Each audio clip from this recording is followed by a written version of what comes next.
What's going on, guys? Unfortunately, another video talking about a hurricane and the aftermath versus fishing, but this is just a kind of a video of the preparation we made for it, a couple of videos of during the hurricane, and then the cleanup afterwards. So, as a community, we really do feel like we dodged a bullet with this one.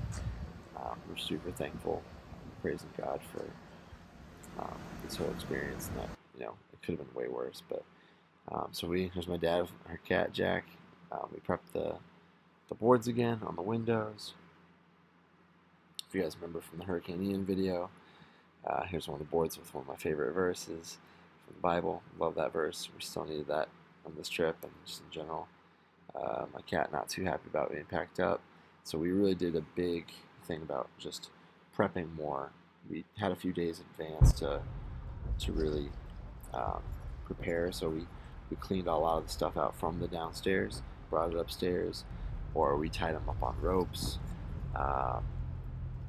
So that was, we really tried to be more prepared for surge. They were saying anywhere from 8 to 12 foot surge. So we were kind of prepared for the worst of that.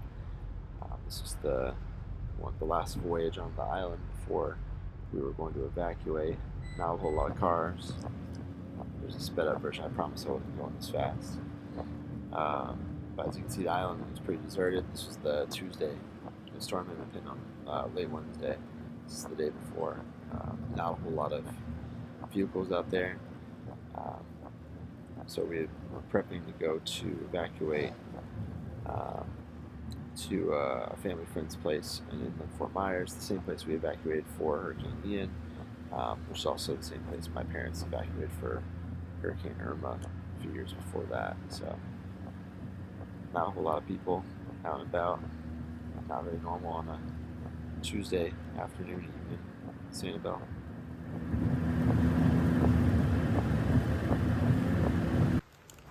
So some more footage of the pre-storm. There's more of the boards up on the sliders there. Packing a bunch of stuff up in the truck. Got everything tied up on ropes to solid surfaces, not on things that are going to fall. All of our cards, storage containers, our AC, which by the grace of God made it. The kayaks had anchors attached to them so they would float away like they did in the end. All the fishing poles are down. Yep, inside here in my room. Again, the shelves are tied up by ropes to the pilings. I mean, I went overkill probably with the ropes, but I did not want anything floating away. Which is interesting. We had standing water still from Helene, so that was the other crazy aspect. So here's just another angle of the ropes.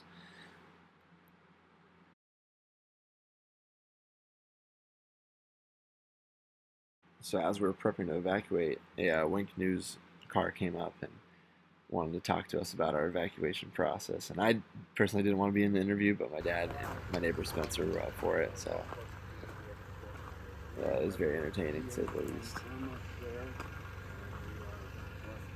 Evacuate tonight before dark. And so you said you skip when it comes to upcoming Milton. Well, if we get the hurricane winds, we have boards. You may see them. We have plywood inside our little cottage windows, and we have plywood outside. The interview was honestly gold. There's so many amazing quotables and just funny stories from it. So this is my personal favorite clip coming up right here. That risk on the island, longtime resident Tom Mullins has a message for some of his neighbors. What I say to people that are on the island right now, yeet. Do you know anyone that's planning on not leaving, and why are they not leaving? I don't know of anyone that's not. I think we're all hightailing it now. The surge is worse than it's ever been, and something changed out there during Ian. So this is our new reality. Yeah.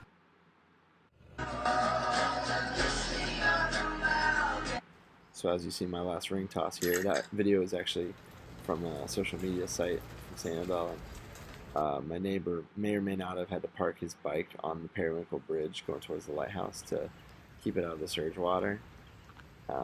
He didn't have time to take it off island. In that interview, he actually told people if they weren't going to evacuate, they should go down Periwinkle and find the bike and hold on for dear life. But there's the evacuation squad. There's the cat again.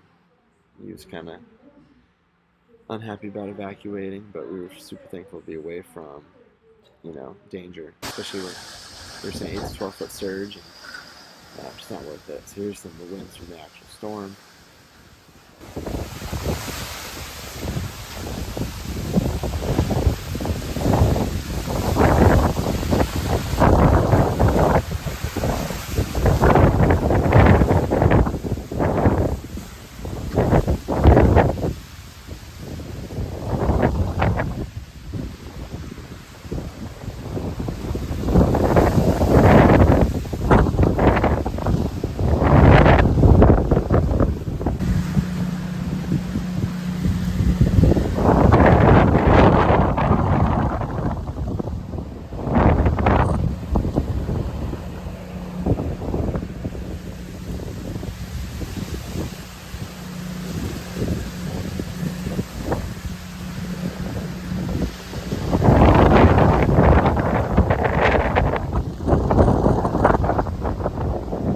And as you can tell, it got pretty blustery, even here in Fort Myers, even though it was way north.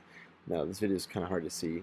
I do apologize for that. This is from a Sanibel camera at night. That's the thing. The storm hit at night. So this is from a street camera, and you can see it kind of looks like snow in the video, but that's the storm surge moving through, and there's all the rain and the wind. So it's kind of hard to gauge how deep the water got. But the next day, the bridge opened up. They allowed people back on. You can see the lighthouse barely made it again. There was sand all over the road leading up to the causeway. But by the grace of God, our house survived. The water line in some areas was only 2-ish feet. 2 to 4 feet is what we've been telling people, which is way better than the 8 to 12. It said there was a ton of muck, though. However, all the stuff survived. The ropes worked. I was laughing. I was just like, I cannot believe the ropes worked. But the water was still standing in a lot of areas too, so that was something we had to watch out for.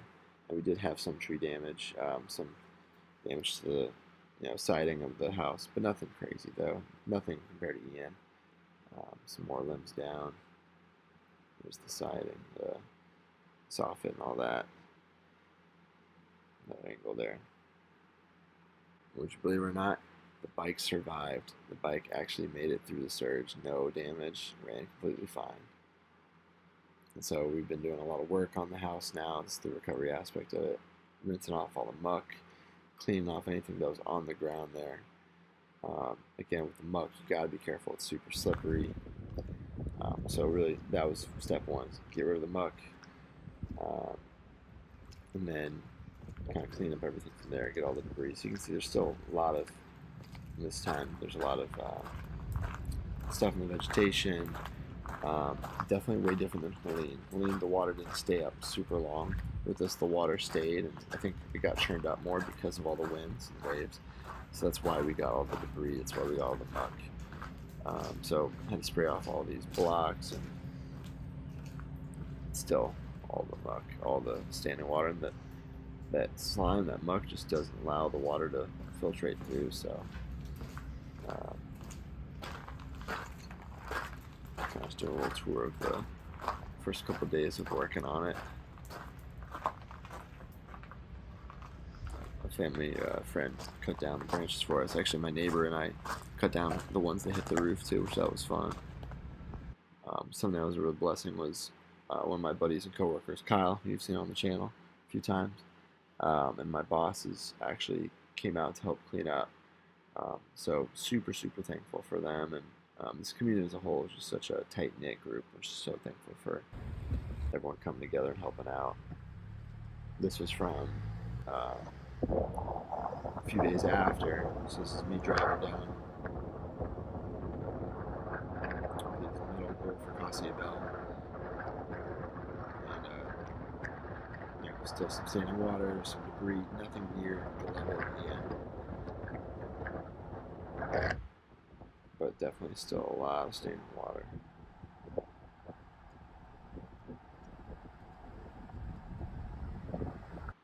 And that was funny. So the sewer was off, so I went on a search for porta potties, but did find some, which is good. But sewer's back, power's back, we're back in the house. Yeah, it's still a beautiful island, a beautiful beach. Really praising God through this time. We've really grown in our trust in Him, and even despite all the crazy reports, pre-storm, we've just remained faithful to Him through this time.